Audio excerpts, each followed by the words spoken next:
இயேசுக்குள்ளாக மீண்டுமாக உங்களை சந்திப்பதிலே நாங்கள் மிகுந்த மகிழ்ச்சி அடைகிறோம். கர்த்தர் நல்லவராக இருந்து அதிசயமான காரியங்களை நம்முடைய வாழ்க்கையில செய்து வருகிறபடியினாலும் அவருடைய சத்தியத்தை நமக்கு வெளிப்படுத்தி அவருடைய குமாரரின் மூலமாக நன்மையான ஈவுகள் அனைத்தையும் பிதாவாகிய தேவன் நமக்கு கொடுப்பதற்காக இந்த ஜீவனுள்ள தேவனை மீண்டுமாக நம்முடைய உள்ளத்தின் ஆழத்திலிருந்து ஸ்தோத்தரிக்க நாம் கடனாளிகளாக இருக்கிறோம். ஒவ்வொரு வாரமும் நீங்களும் மிகுந்த ஆர்வமாக ஆண்டவருடைய பிரசன்னத்திலே உட்கார்ந்து கர்த்தருடைய வார்த்தையை கேட்க வேண்டும் என்று சொல்லி மனோ வாஞ்சையோடு வருகிறதை குறித்து நாங்கள் மிகுந்த மகிழ்ச்சி அடைகிறோம். புதிய ஆரம்பம் என்கின்ற இந்த நிகழ்ச்சியின் மூலமாக கர்த்தர் இந்த பாக்கியத்தை நமக்கு தந்து வருகிறார். இந்த வாரத்தில் கூட ஒரு மிக முக்கியமான சத்தியத்தை நாம் ஆராய்ந்து படிக்கத்தக்கதாக இருக்கிறோம். ஜெப சிந்தையோடு ஆண்டவருடைய சமூகத்திலே நம்மை நாம் ஒப்பு கொடுத்து நாம் இந்த வார்த்தைகளை கேட்கலாமா? கண்களை மூடி ஜெபம் செய்வோம். மகா வல்லமையும் கிருபையும் அன்பும் தயவும் உள்ள எங்கள் ஆண்டவரே, உம்முடைய பரிசுத்த பிரசன்னத்திலே எங்களை நாங்கள் வெறுமையுமாக்கி தாழ்த்தி நாங்கள் ஒப்பு கொடுக்கிறோம். ராஜா, நீர் துதிக்கு பாத்திரராக இருக்கிறேன்.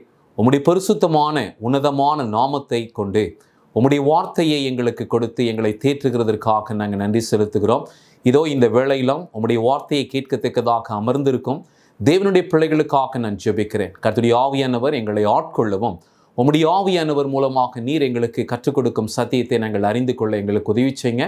இந்த எளியவனை முற்றிலுமாக மறைத்து கர்த்தர் நீங்கள் பேசுங்க. உம்முடைய நாம மாத்திரம் மகிமைப்படட்டும். நன்மைகளை கிறிஸ்து இயேசுவின் மூலமாக கேட்கிறோம் எங்கள் பரலோகத்தின் நல்ல பிதாவே, ஆமென். ஜெர்மனி நாட்டிலே ஒரு வியாபாரி இருந்தார். அவர் ஒரு கிறிஸ்துவர், தேவ மனுஷன், எல்லாவற்றையும் தேவ பயத்தோடு செய்யக்கூடிய ஒரு மனிதர் என்று சொல்ல வேண்டும். அவர் எதை செய்தாலும் ஜெபத்தோடு தான் செய்வார். ஜெப சிந்தை அதிகமாக அவருக்குள்ளாக இருந்தபடியினால் ஒவ்வொரு சின்ன விஷயமா இருந்தாலும் சரி, பெரிய விஷயமாக இருந்தாலும் சரி, அவர் அதற்காக ஜெபிப்பது வழக்கம்.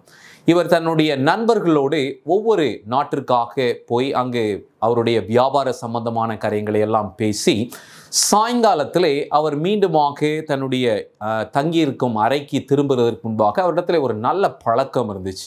அந்த பழக்கம் என்ன அப்படின்னா, ஒவ்வொரு நாளும் சாயங்காலத்தில் ஏதாவது ஒரு தேவ ஆலயம் இருக்கிறதா, அந்த பகுதியில் சாப்பல் என்று சொல்வோம், அப்படிப்பட்ட தொழுகை ஸ்தலம் எங்கேயாகிலும் இருக்கிறதா என்று சொல்லி அவர் தேடி பார்த்து அங்கு போய் ஆண்டவருடைய பிரசன்னத்திலே தன்னை ஒப்பு கொடுத்து ஒரு நாளை கர்த்தர் ஆசீர்வதித்ததற்காக அவருக்கு துதியும் ஸ்தோத்திரத்தையும் ஏறெடுத்து அடுத்த நாளுக்குரிய திட்டங்களை தேவனிடத்தில் கேட்பது இந்த மனுஷனுடைய வழக்கமாக இருந்தது. அவருடைய பெயர் ஹனீல் என்று சொல்லக்கூடிய தேவதாசர். இவருக்கு நல்ல அழகான குடும்பத்தை ஆண்டவர் கொடுத்திருந்தார். இவர் ஒரு நாள் என்ன பண்ணார்னா, தன்னுடைய எப்பொழுதும் வழக்கமாக வேலையெல்லாம் முடிச்சுட்டு அந்த பகுதியிலே ஒரு ஆலயம் இருக்கிறதா என்று தேடி பார்த்தபொழுது ஒரு அழகான சாப்பல் அவருக்கு தென்பட்டது. அழகான இசை சத்தம் அவருடைய செவிகளிலே விழுந்தபோது, இந்த பகுதியிலே ஒரு தேவ ஆலயம் இருக்கிறது, நம்முடைய வேலையை முடித்து விட்டோம், நம்முடைய சக நண்பர்கள் வரும் வரைக்கும் சற்று நேரம் தேவனுடைய பிரசன்னத்திலே போய் நாம் ஜெபத்திலே தரித்திருந்து ஒருவேளை தேவனுடைய தாசன் ஏதாகிலும் வேதாகமத்திலிருந்து பேசுவாரே என்றால் அதிலிருந்து நாம் கேட்கலாமே என்று சொல்லி இவர் என்ன பண்ணார்னா, போய் அந்த ஈவினிங்கில் சாப்பலில் உட்கார்ந்தார். அந்த சாப்பலில் உட்கார்ந்ததும் அன்னைக்கு அழகான ஒரு பிரசங்கத்தை அங்கே போதகர் எடுத்தார். அந்த பிரசங்கத்தினுடைய தலைப்பு என்ன அப்படின்னா, இதோ நீ ஜெபிக்காத ஒரு நாள், ஆசீர்வாதம் இல்லாத ஒரு நாள் என்று சொல்லி அந்த தலைப்பிலே அவர் தன்னுடைய பிரசங்கத்தை எடுத்தார். அந்த பிரசங்கம் இந்த தேவ மனுஷனை மிகவும் அதிகமாக ஈர்த்தது. அவர் ரொம்ப சந்தோஷமாக அந்த பயணத்தை முடித்துவிட்டு தன்னுடைய வியாபாரத்தை தொடரத்தக்கதாக மீண்டுமாக ஜெர்மனி நாட்டிற்கு அவர் திரும்பி வந்தார். அந்த பிரசங்கம் அவருடைய மனதிலே இருந்து கொண்டே இருந்தது. அவர் எப்பொழுதும் தொடர்ந்து ஜெபித்து காரியங்களை செய்தபடினால் கர்த்தர் அவரை ஆசீர்வதித்தார். அவர் கையிட்டு கொண்ட சகல காரியத்தையும் தேவன் அவருக்கு மேன்மையாக கட்டளையிட்டார். அவரும் வயது சென்றவரான போது தன்னுடைய பிள்ளைகளையெல்லாம் அழைத்து, அவருக்கு ஏறக்குறைய ஒரு 5 ஆண் மக்கள், அந்த 5 ஆண் மக்களையும் அழைத்து, மகனே, இதோ நான் வயதானவனாக மாறிவிட்டேன். என்னுடைய ஜீவிய காலத்திலே கர்த்தர் எனக்கு அதிசயமான காரியங்களை செய்திருக்கிறார். என்னை அற்புதமாக ஆசீர்வதித்திருக்கிறார். இதோ நீங்களும் அதை அறிந்திருக்கிறீர்கள். நான் ருசித்தது போல நீங்களும் தேவனை ருசிக்க வேண்டும் என்பது என்னுடைய வாஞ்சையாக இருக்கிறது. நான் மரிக்கிறதற்கு முன்பாக எனக்கு ஆண்டவர் கொடுத்த இந்த சொத்து எல்லாவற்றையும் சரியாக என்னுடைய 5 குமாரர்களுக்கு நான் பிரித்திருக்கிறேன் என்று சொல்லி அவர்களுக்கு கொடுக்க வேண்டியதை கொடுத்துட்டு அவர் சொன்னார், இது நான் ஜெபித்ததின் மூலமாகவும் ஆண்டவரை நான் தேடினதன் மூலமாகவும் கர்த்தர் நான் ஜெபித்ததற்கும் மேலாக என்னை ஆசீர்வதித்தது நிமித்தமாக நான் பெற்ற நன்மைகள். ஆனால் என் மகன்மார்களே, உங்களுக்கு நான் சொல்லுகிறேன், நீங்களும் இந்த ஜீவனுள்ள தேவனை அனுதினமும் தேடுவீர்களே என்றால் ஆசீர்வாதம் உண்டு என்று சொல்லி அவர் ரொம்ப வருஷத்துக்கு முன்னாடி கேட்டார் அல்லவா. அந்த பிரசங்கத்தினுடைய தலைப்பு, அந்த தலைப்பே என்ன அப்படின்னா, a day without prayer is a day without blessing. ஜெபிக்காத ஒரு நாளை நாம் துவங்குவோமே என்றால் ஆசீர்வாதம் இல்லாமல் ஒரு நாளை நாம் துவங்குகிறோம் என்பது அர்த்தமாம். இந்த மனுஷன் அவருடைய பிள்ளைகளிடத்திலே மரிக்கிறதற்கு முன்பாக சொன்ன வாக்கியம் என்ன அப்படின்னா, என் பிள்ளைகளே, நீங்கள் ஆண்டவரை தேடுங்கள். நீங்கள் அதிகமாக ஜெபிக்கும் பொழுது கர்த்தர் உங்களுக்கு சமீபமாக இருக்கிறார். உங்களுடைய வேண்டுதல்கள் யாவையும் அவர் வாய்க்க பண்ணுவார். ஆதலால் நீங்கள் ஜெபியுங்கள். எந்த தேசத்தில் இருந்தாலும் சரி, நீங்கள் என்ன வேலை செய்தாலும் சரி, ஜெபிக்காமல் ஒரு நாளை துவங்காதீர்கள். ஜெபிக்காமல் ஒரு நாளை முடிக்காதீங்க. எப்பொழுதெல்லாம் உங்களுக்கு சமயம் வாய்க்கிறதோ அப்பொழுதெல்லாம் நீங்கள் ஜெபம் பண்ணுங்கள் என்று சொல்லி அந்த மனிதன் மரித்த ஒரு சாட்சியின் அனுபவத்தை நான் வாசித்தேன். இன்றைக்கு ஏன் இதை நான் உங்கள் மத்தியிலே சொல்லுகிறேன் என்றால், ஆம், எனக்கு அருமையான தேவனுடைய பிள்ளைகளே, நம்முடைய ஆவிக்குரிய வாழ்க்கையை நாம் சிந்திக்க வேண்டும். நிறைய நேரத்தில் நாமும் தூக்கத்திலிருந்து விழித்து எழும்புகிறோம். நம்முடைய அதே சுய பலத்துடன் காரியங்களை செய்ய வேண்டும் என்று நேற்று என்ன யோசிச்சுட்டு படுத்தோமோ அதே நினைவுகளுடன் காலையிலே விழித்தெழும்பி, ஐயோ இதெல்லாம் நம்ம செய்யணும் என்று சொல்லி நாம் செய்ய முற்படுகிறோம். ஆனால் உண்மையாக தேவனை தேடுகிற பிள்ளைகளுடைய வாழ்க்கையிலே மிக முக்கியமாய் 2 அடையாளங்கள் காணப்படும். ஒன்று, தேவ வசனத்தை வாசித்து அசை போட்டு அதன்படியெல்லாம் செய்ய வேண்டும் என்கின்ற முதலாவதான வாஞ்சை. ஆனால் அதை காட்டிலும் ஒரு மேன்மையான வாஞ்சை என்ன அப்படின்னா, ஒரு நாளை துவங்கும் பொழுது இது ஆண்டுடைய சமூகத்திலே தன்னை ஒப்பு கொடுத்து ஜெபித்து, ஆண்டவரே, இன்றைக்கு நீங்கள் எனக்கு என்ன சித்தம் வைத்திருக்கிறீர்கள், அந்த சித்தம் வாய்க்கட்டும் என்று சொல்லி நாம் ஜெபித்து ஒரு நாளை துவங்குறோம். பார்த்தீங்களா, மகத்தான ஆசீர்வாதங்கள் உள்ளடங்கி இருக்கிறது. அதை என்னுடைய வாழ்க்கையில கூட சரி, என்னுடைய ஊழியத்தில் கூட நான் ருசித்திருக்கிறேன். எப்பொழுதெல்லாம் அதிகமாக நான் ஜெபிக்கிறேனோ தேவனுடைய அனுக்கிரகத்தை அதிகமாக நான் ருசித்திருக்கிறேன். ஆசீர்வாதங்களை அதிகமாக நான் ருசித்திருக்கிறேன். இன்றைக்கு நாம் தியானிக்கத்தக்கதாக தெரிந்து கொண்ட வேத பகுதி ஆதியாகம புத்தகம் 35ஆம் அதிகாரம். இதனுடைய பின்னணியை உங்களுக்கு சொல்ல நான் ஆசிக்கிறேன். இது யாரை பற்றிலும் இல்லை, கோத்திர தலைவனாகிய யாக்கோபை குறித்ததான ஒரு வேத பகுதி. யாக்கோபு என்றாலே நம்ம எல்லாருக்கும் நல்லா தெரியும். இவர் ஒரு ஜெப வீரன். இதோ அவர் தன்னுடைய அப்பாவை ஏமாற்றி அல்லது தன்னுடைய சகோதரனை வஞ்சித்த நாள் துவங்கி அவருடைய உயிருக்கு ஆபத்து வந்தது. அவனுடைய சகோதரனாகிய ஏசா எப்பொழுதாகிலும் இவனை கொன்றுவிட வேண்டும் என்று சொல்லி அவன் வகை தேடின வேளையில தான் இவருடைய பெற்றோர் இவருக்கு ஆலோசனை கொடுத்து, நீ லாபானுடைய வீட்டிற்கு போய் அங்கே நீ தப்பித்து கொண்டு இதோ உன்னுடைய ஜீவனை காத்துக்கொள், உன்னுடைய மூத்த சகோதரன் கோபமாக இருக்கிறான் என்று அனுப்பின வேளையிலே இதோ இவர் நொறுங்குண்டவராக வேதனைப்பட்டு கஷ்டப்பட்டு அந்த தங்கின இடம்தான் பெத்தேல் என்று அவர் பெயரிட்டார். அந்த அனுபவத்தை ஆண்டவர் மீண்டுமாக இங்கே நினைப்பூட்டுகிறதை நாம் பார்க்கிறோம். இது ஆதியாகமம் 35:1 வாசிக்கும் பொழுது, தேவன் யாக்கோபை நோக்கி, நீ எழுந்து பெத்தேலுக்கு போய் அங்கே குடியிருந்து நீ உன் சகோதரனாகிய ஏசாவின் முகத்திற்கு விலகி ஓடுகிற போது உனக்கு தரிசனமான தேவனுக்கு அங்கே ஒரு பலிபீடத்தை உண்டாக்கு. இந்த பலிபீடம் என்கின்ற இந்த வார்த்தை இதோ பழைய ஏற்பாட்டில் ரொம்ப மிக முக்கியமான வார்த்தை. ஏன் அப்படின்னா, ஆபிரகாமா இருக்கட்டும், ஈசாக்கா இருக்கட்டும், அவர்கள் எங்கேயெல்லாம் நாடோடிகளாய் போனார்களோ அங்கேயெல்லாம் அவர்கள் பலிபீடத்தை கட்டினார்கள். ஏன் அப்படின்னா, பழைய ஏற்பாட்டு சத்தியமும் சரி, புதிய ஏற்பாட்டு சத்திய தாற்பயம் ஒன்று தான். ரத்தம் சிந்துதல் இல்லாமல் பாவ மன்னிப்பு இல்லை. ஆதலால் இயேசு கிறிஸ்து வந்து மரிக்கும் வரைக்கும் அவர்கள் ஒரு ஆட்டுக்குட்டியை பலி செலுத்த வேண்டிய கடமை அவர்கள் மேல் இருந்தது. அவர்கள் பலிபீடத்தை கட்டி பலி செலுத்தி ஆண்டவரிடத்திலே ஜெபித்த பொழுதெல்லாம் ஆண்டவர் அவரிடத்திலே உடன்படிக்கையை உறுதி செய்து அவருடைய மகத்தான கிருபையை காத்து அவருடைய கட்டளைகளை அவர்களுக்கு கற்றுக் கொடுத்து அவருடைய நல் வழியிலே தேவன் அவருடைய பிள்ளைகளை வழிநடத்தி இருக்கிறார். அப்படி என்றால் இந்த யாக்கோபுக்கு பெத்தேல் என்கின்ற இந்த இடம் ஒரு விசேஷித்த இடமாக இருந்தது. ஆனால் இந்த இடத்தை யாக்கோபு மறந்து போனார் என்று பார்க்கிறோம். ஏன் அப்படின்னா, இதற்கு முன்னான அதிகாரங்கள்லாம் நீங்கள் படிச்சீங்கன்னா நமக்கு எல்லாம் நல்லா தெரியும். இவர் பயந்து லாபானுடைய வீட்டிற்கு போறாரு. ஆண்டவர்கிட்ட உண்மையா ஜெபிக்கிறார். இந்த இடத்துல, ஆண்டவரே, நான் உமக்கு உண்மையா தவறாம தசம பாகம் கொடுத்து விடுவேன். இதோ நீர் எனக்கு ஒரு மேன்மையான வாக்கியத்தை கொடுத்திருக்கிறீங்க. அந்த வாக்கியம் வேற ஒன்றும் இல்லை, நான் உனக்கு சொன்ன வார்த்தையை நிறைவேற்றும் அளவும் நான் உன்னை கைவிடுவது இல்லை, உன்னை நான் தாங்குவேன், உன்னை நான் தப்புவிப்பேன் என்கின்ற ஒரு மேன்மையான வாக்கியத்தை கொடுத்தார். நம்முடைய தேவன் யார் அப்படின்னு நீங்க கவனிச்சீங்கன்னா, இந்த உலகத்தில் அநேக நேரங்களிலே நாம் சோர்ந்து போகிறோம். அப்படி என்றால் இந்த பெத்தேல் என்கின்ற இடம் இந்த யாக்கோபினுடைய வாழ்க்கையிலே ஒரு புத்துணர்ச்சியை கொடுத்த இடம். ஏன் அப்படின்னா, அந்த ராத்திரியிலே அவர் தூங்கின பொழுது ஒரு பரம தரிசனத்தை ஆண்டவர் இந்த மனுஷனுக்கு கொடுக்கிறார். அந்த பரம தரிசனத்தில் இவர் என்ன பார்த்தாரு அப்படின்னா, தேவ தூதர்கள் ஏறுகிறதையும் இறங்குகிற ஒரு மேன்மையான காட்சியை பார்த்தார். அந்த காட்சி என்ன அப்படின்னா, கிறிஸ்து இயேசுவுக்குள்ளாக வாக்குத்தத்தங்கள் ஆம் என்றும் ஆமேன் என்றும் இருக்கிறது. யாக்கோபின் சந்ததியார், ஆபிரகாமின் சந்ததியார் கிறிஸ்து இயேசுவுக்குள்ளாக உன்னதத்தில் உள்ள ஆசீர்வாதங்களை பெற்றுக்கொள்வார்கள். உன்னதத்தில் உள்ள மேன்மையான சகல ஆசீர்வாதங்களையும் அவருடைய பிள்ளைகள் பெற்றுக்கொள்வார்கள் என்கின்ற வாக்குத்தத்தத்தை தான் இங்கு தரிசனமாக கொடுத்தார். அந்த காட்சி பயங்கரமாக இருந்தது. அந்த காட்சி யாக்கோபுக்கு என்ன கொடுத்துச்சு அப்படின்னா, ஒரு பயங்கரமான உற்சாகத்தை கொடுத்தது. அந்த உற்சாகத்தோடு தான் அவர் லாபான் வீட்டுக்கு போறாரு. தன்னுடைய பழைய கசப்பெல்லாம் மறந்து அவர் வேலை செய்கிறாரு. அவருடைய வேலையை ஆண்டவர் ஆசீர்வதிக்கிறாரு.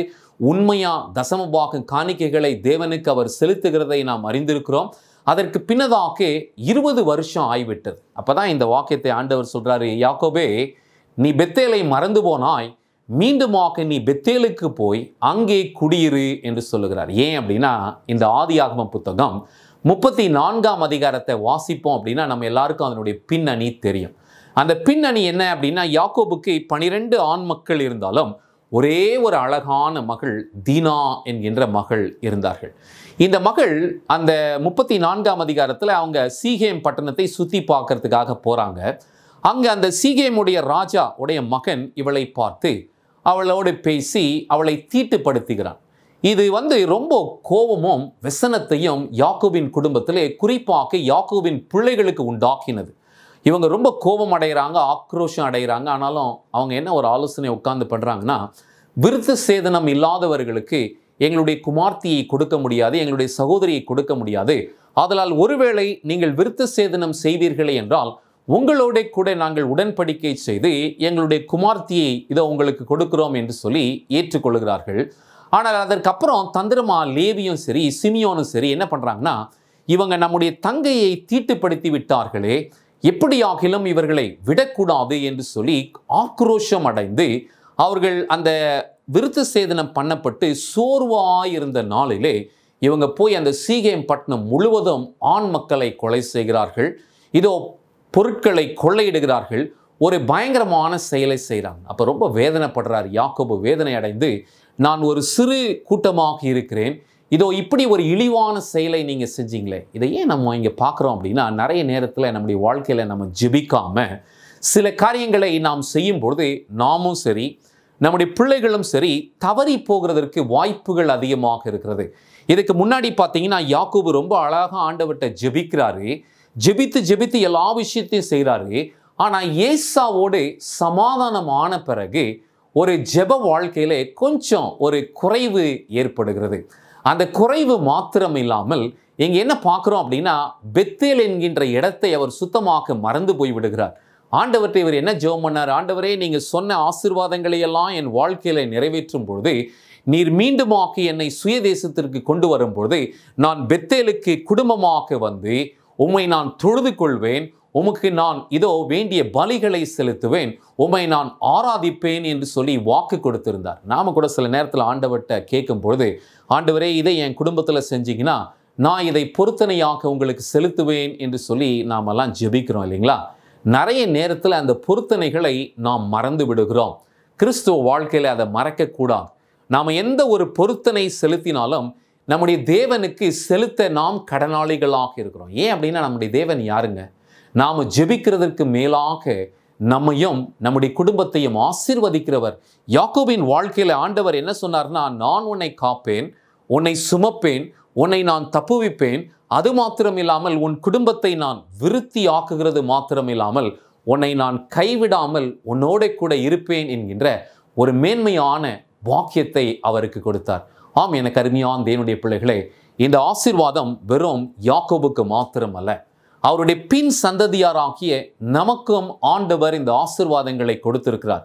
ஏன் அப்படின்னா, விசுவாசத்தின் மூலமாய் ஆபிரகாமுடைய சந்ததியிலே கிறிஸ்து இயேசுவின் மூலமாய் நீங்களும் நானும் இணைக்கப்படுகிறோம். அது ரொம்ப அழகா சொல்றார். கலாத்தியர் 3ஆம் அதிகாரத்தை நீங்க வாசிங்கன்னா கடைசி வாக்கியத்தில் சொல்றார், நாம் கிறிஸ்து இயேசுவுக்குரியவர்களாக இருக்கிறபடியினால் ஆபிரகாமோடு உடன் சுதந்திரரும் ஆபிரகாமோடு உடன் ஆசீர்வாதத்தின் பங்காளிகளுமாக இருக்கிறோம் என்று சொல்லுகிறார். எனக்கு அருமையான தேவனுடைய பிள்ளைகளே, உங்களையும் என்னையும் அழைத்த ஆண்டவர் ஒரு நோக்கத்துடன் அழைத்திருக்கிறார். இதோ உங்களை காப்பேன், உங்களை தப்புவிப்பேன், உங்களை ஆசீர்வதிப்பேன் என்று சொல்லி நம்மையும் நம்முடைய குடும்பத்தையும் முன்னும் பின்னுமாக ஆண்டவர் தாங்கும் பொழுது, மறக்கும் பொழுது தான் குடும்பத்தில் பிரச்சனை வருதுங்க. இங்கே கூட யோசிச்சு பாருங்க, தீனால் ஏன் தீட்டுப்பட வேண்டும்? அவருடைய சகோதரர்கள் கோபம் அடைந்து ஒரு துஷ்ட செயலை செய்கிறாங்க. இது நிமித்தம் ரொம்ப வருத்தமாக அவர்களிடத்துல பேசுகிறார். பேசும்பொழுது இங்கே சொல்கிறார் பாருங்கள், ஆதியாகமம் 34:30 சொல்லும் பொழுது, அப்பொழுது யாக்கோபு இதோ சிமியோனையும் லேவியையும் பார்த்து, இந்த தேசத்திலே குடியிருக்கிற கானானியரிடத்திலும் பெர்சியரிடத்திலும் என் வாசனையை நீங்கள் கெடுத்ததினால் என்னை கலங்க பண்ணினீர்கள். ஒவ்வொரு கிறிஸ்துவனும் தெரிஞ்சிக்க வேண்டிய ஒரு விஷயம் இருக்கு. அது என்ன அப்படின்னா, ஒவ்வொரு கிறிஸ்துவனுக்கும் தனிப்பட்ட முறையில் ஆண்டவர் ஒரு வாசனையை கொடுத்திருக்கிறார். அந்த வாசனை என்ன அப்படின்னா, இவங்க கிறிஸ்துவர்கள், இவர்கள் தேவனுடைய பிள்ளைகள். யாரை வேணா எடுத்துக்கோங்களேன், அது தானியேலா இருக்கட்டும் அல்லது யோசேப்பா இருக்கட்டும், அவங்க வேற நாட்டுக்கு போனாலும் அவர்களுக்குள்ளாக இருந்த வேறே ஆவியை மற்ற புறஜாதியர்கள் அடையாளம் கண்டுபிடித்தார்கள். காரணம் என்ன? தானியேலுடைய வாழ்க்கை எடுத்துக்கோமே, 3 வேளை தவறாமல் ஜெபிக்கிற தேவ மனுஷன். அவர்கள் எல்லாம் அடிமையா போன பொழுது அவங்க கிட்ட எந்த ஒரு ஆயுதமும் இல்லைங்க. ஆனால் ஒரு கிறிஸ்துவனுக்கும் சரி, ஒரு தேவனுடைய மகனுக்கு ஆண்டவர் அவனுடைய கையில கொடுத்திருக்கிற ஆயுதம் என்ன அப்படின்னா, ஜெபம். ஆண்டுடைய சமூகத்திலே நாம் ஜெபிக்கும் பொழுது அந்த ஜெபமானது உகந்த வாசனையாக பரலோகத்தை எட்டுகிறது. தேவ தூதர்கள் இதோ அதற்கு பதிலை கொண்டு வருகிறார்கள். நாம் ஜெபிக்கும் விண்ணப்பங்களை தேவனுடைய சமூகத்திலே கொண்டு போய் இதோ பிதாவின் சமூகத்திலே அவர்கள் வைக்கிறார்கள் என்பதை நாம் அறிந்திருக்கிறோம். இப்படிப்பட்ட ஒரு மேலான வாக்கியத்தை ஆண்டவர் நமக்கு கொடுத்திருக்கிறபடினால் நம்முடைய குடும்பத்தில் கூட நம்முடைய குடும்பத்தின் வாசனையை நாம் காத்து கொள்ளுகிறது ரொம்ப அவசியம். இங்கே யாக்கோபு ரொம்ப வேதனையா பேசுறார் தன்னுடைய மகன்மார்களோடப்பா, தீனால் தான் தீட்டுப்படுத்திட்டா, இதோ அந்த செயலை எப்படியாச்சும் சரி செய்யலான்னு நினைச்சா, இதோ அவங்கள விருத்த சேதனம் பண்ணி அவங்களையும் உடன்படிக்கைக்குள்ள அழைக்கும் பொழுது நீங்க போய் அந்த ஆண் மக்களை எல்லாம் கொலை செஞ்சிட்டீங்களே. அந்த வாக்கியத்தை கடைசி பகுதியை நான் வாசிக்கிறேன் பாருங்க. நான் கொஞ்ச ஜனம் உள்ளவன், அவர்கள் எனக்கு விரோதமாக கூட்டம் கூடி நானும் என் குடும்பமும் அழியும்படி என்னை வெட்டி போடுவார்களே. ஒரு பயங்கரமான மரண பயம் மீண்டுமாக யாக்கோபுக்கு வருகிறது. இதோ இவருடைய பிள்ளைகள் ஒரு துஷ்ட செயலை செய்கிறார்கள். இப்பதான் ஆண்டவர் சொல்றாரு, மகனே நீ மீண்டுமா எங்க வா, பெத்தேலுக்கு வா. நீ சீகேமிலும் அந்நிய தேசங்களிலே குடியிருந்தது போதும், நான் உனக்கு வாக்குத்தத்தம் பண்ண தேசத்திற்கு நீ திரும்பவும் வந்து என்னை அங்கே தொழுது கொள் என்று கட்டளை கொடுத்த பொழுது இப்பதான் அவருக்கு மறுபடியும் ஞாபகம் வருது. ஆஹா, இந்த பெத்தேல் என்கின்ற இடத்திலே ஒரு பெரிய பரம தரிசனத்தை ஆண்டவர் எனக்கு கொடுத்தாரே, இந்த தேவனுக்கு நான் செலுத்தின பொருத்தனையை நான் மறந்து போனேனே என்று இப்ப என்ன பண்றாருன்னா, தன்னுடைய முழு குடும்பத்தை அழைக்கிறார். நிறைய நேரத்தில் நம்முடைய குடும்பத்தில் எப்போ ஒரு பெரிய எழுப்புதல் வரும் அப்படின்னா, சில நேரத்தில் சில கசப்பான அனுபவங்கள் நம்முடைய வாழ்க்கையிலே வருகிறதற்கு ஏதுவாக தேவன் அனுமதிக்கிறார். அந்த அனுமதியை ஆண்டவர் கொடுக்கும்போது இங்கே யாக்கோபின் குடும்பத்தில் அவங்க எல்லாரும் ரொம்ப வேதனைப்படுறாங்க.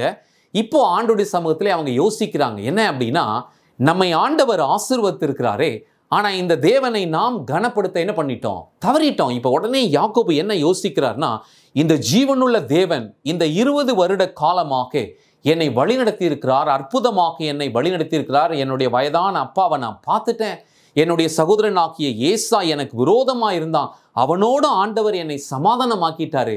ஆனால் இந்த தேவனுக்கு நான் கனத்தை செலுத்தாமல் போனேனே என்று சொல்லி இப்பொழுது முழு குடும்பத்தையும் அழைக்கிறார். அழைத்து என்ன சொல்றாருன்னா, நாம் பெத்தேலுக்கு போவோம் வாருங்கள். ஏன் அப்படின்னா, அந்த பெத்தேலிலே என் தேவன் எனக்கு தரிசனமாக்கி ஒரு மேன்மையான வாக்கு எனக்கு கொடுத்தது மாத்திரம் இல்லாமல், இதோ உன்னோடு கூட இருந்து சகல நன்மைகளையும் செய்வேன் என்று சொன்ன ஆண்டவர் அதை என் வாழ்க்கையிலே செய்திருக்கிறார். ஆனால் நான் தான் தேவனை இதோ கனப்படுத்தாமல் போனேன். அங்கே போவோம் வாருங்கள் என்று சொல்லுகிறார். ஆம், எனக்கு அருமையான தேவனுடைய பிள்ளைகளை, நம்முடைய தேவன் நம்முடைய வாழ்க்கையிலே செய்ய வேண்டிய ஆசீர்வாதமான காரியங்களை அதின் காலத்தில் ஆண்டவர் செஞ்சிட்டே தான் இருக்கிறார். ஆனால் இந்த தேவனுக்கு நாம தான் துதியையும் கனத்தையும் செலுத்தாம ஆசீர்வாதத்தை வாங்கிட்டு அப்படியே நம்ம ஸ்தோத்திரம் கூட சொல்லாமல் நிறைய நேரத்தில் நம்ம போயிடுறோம். ஆனால் அப்படி நாம் இருக்கக்கூடாது. ஒரு நல்ல மனுஷன் யாரு அப்படின்னா, அவன் மாத்திரம் நல்லவனாக இருக்கிறது இல்லை, அவனுடைய முழு குடும்பத்தையும் ஆண்டவருக்குள்ளாக அவன் கீழ்ப்படுத்துகிறான் என்று பார்க்கிறோம். அப்படிப்பட்ட ஒரு மேன்மையை தான் யாக்கோபு செய்தார். இங்கே நிறைய நேரத்தில் எல்லா பிரச்சனைகளும் எப்படி தீரும்னு நினைக்கிறீங்க அப்படின்னா, ஒரே ஒரு சொல்யூஷன் தாங்க இருக்குது. அந்த ஒரே சொல்யூஷன் என்ன அப்படின்னு நீங்கள் பார்ப்பீங்க அப்படின்னா, இதோ நம்மை நாம் சுத்திகரிக்கும் போது நிறைய பிரச்சனைகளுக்கு தீர்வு வருகிறது. ஆம், எனக்கு அருமையான தேவனுடைய பிள்ளைகளே, நம்முடைய குடும்பங்களிலும் சரி, நம்முடைய வாழ்க்கையிலும் சரி, பிரச்சனைகள் அனைத்திற்கும் நாம் ஒரு முற்றுப்புள்ளி வைக்கணும் அப்படின்னா, நான் என்னை சுத்திகரித்து, அதை தான் இவங்க செய்கிறாங்க. என்ன செய்கிறாங்க அப்படின்னா, கருவாலி மரத்தண்டையிலே இவர்கள் விக்கிரகங்களையும் மற்ற எல்லாம் அந்த இதெல்லாம் புதைத்து போடுறாங்க. இது எங்கே கிடச்சிச்சு அப்படின்னா, லாபான்கிட்ட கொண்டு வந்தாங்க. இல்லை, லாபான்கிட்டேருந்து கொண்டு வந்ததை லாபான் திருப்பி எடுத்துகிட்டு போயிடுறான் வழியிலேயே வந்து. இந்த தேவையில்லாத பொருட்கள் இவங்க கையில் எப்போ வந்துச்சு அப்படின்னா, சீகேமியர்களை கொன்று இவர்கள் கொள்ளையடித்தார்கள் பார்த்தீங்களா, அந்நிய தேவர்கள் இவர்களுக்குள்ளாக வந்து விட்டது நிமித்தமாய் இவைகள் அனைத்தையும் புதைத்து போட வேண்டும் என்று சொல்லுகிறார். ஆம், எனக்கு அருமையான தேவனுடைய பிள்ளைகளே, தேவனுடைய ஆசீர்வாதத்தை பரிபூர்ணமாக நீங்களும் நானும் பெற்றுக்கொள்ள வேண்டும் என்றால் நீங்களும் நானும் என்ன செய்யணும் தெரியுங்களா? அருவருப்புகள் அல்லது தேவனுக்கு பிரியமில்லாத விஷயங்கள் நம்முடைய வாழ்க்கையில் எது ஒன்று இருந்துச்சுனாலும் அதை நாம் தேவனுடைய சமூகத்திலே அறிக்கை செய்து அதை புதைக்கிற தேவனுடைய பிள்ளைகளாக இருக்க வேண்டும். அதை தான் இங்கே நம்ம பார்க்குறோம். இந்த கருவாலி மரத்தண்டையை ஏன் யாக்கோபு தெரிந்து கொண்டாரே என்றால், இந்த அந்நியர்களுக்கெல்லாம் கருவாலி மரம்னா ரொம்ப மிக முக்கியமான மரம். அதுக்கு கீழே புதைச்சிட்டா அதை அவங்க தோண்டி எடுக்க மாட்டாங்க. அதனால் இவர் என்ன பண்ணுறாருன்னா, புதைக்கும் பொருள் மற்றவர்களுக்கு ஒரு தவறான வழியிலே நடத்தக்கூடாது என்று சொல்லி அழகாக கருவாலி மரத்தண்டையிலே புதைத்து விட்டு அவர்கள் மீண்டுமாக தங்களுடைய பயணத்தை தொடர்கிற ஒரு அனுபவத்தை நாம் பார்க்கிறோம். நாம் தேவனிடத்திலே சேரும் பொழுது தேவன் நமக்கு சமீபமாக இருக்கிறார். நம்மையும் சரி, நம்முடைய குடும்பத்தையும் சரி, ஜீவனுள்ள தேவன் காக்க வல்லவராக இருக்கிறார். என்ன பார்க்குறோம் அப்படின்னா, ஒரு டோட்டல் ரெஃபர்மேஷன், இதோ ஒரு எழுப்புதல் முழு குடும்பத்திற்கும் வருகிறது. ஆம், எனக்கு அருமையான தேவனுடைய பிள்ளைகளை, இந்த செய்தியை கேட்டுக்கொண்டிருக்கும் உங்களுடைய வாழ்க்கையிலும் ஒரு மேன்மையான காரியத்தை ஆண்டவர் செய்வார் என்று கர்த்தருக்குள்ளாக நம்புகிறேன். உங்களுக்கு ஆண்டவர் கடைசியாக சொல்லுகிற ஒரு மேன்மையான ஆலோசனை என்ன அப்படின்னு நீங்கள் பார்த்தீங்க அப்படின்னா, நம்முடைய குடும்பம் எப்பொழுதும் ஜெபிக்கிற குடும்பமாக இருக்க வேண்டும். நாம் ஜெபிக்கும் பொழுது நம்முடைய குடும்பம் ஒற்றுமையாக இருக்கும். நாம் ஆண்டவரை தேடும் பொழுது நம்முடைய பிள்ளைகள் தீட்டுப்படாதபடிக்கு நம்முடைய தேவன் காத்துக்கொள்வார்.